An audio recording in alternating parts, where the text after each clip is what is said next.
Hello, in front of me I've got iPhone 14 Pro Max. In this video I'll show you how to set a custom notification sound.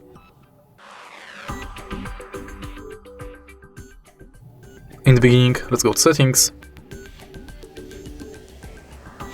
enter sounds and haptics, and now you can set new notification sound for text tone, new mail, voicemail, sent mail, calendar alerts and reminder alerts.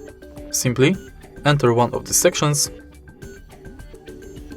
go to Tone Store,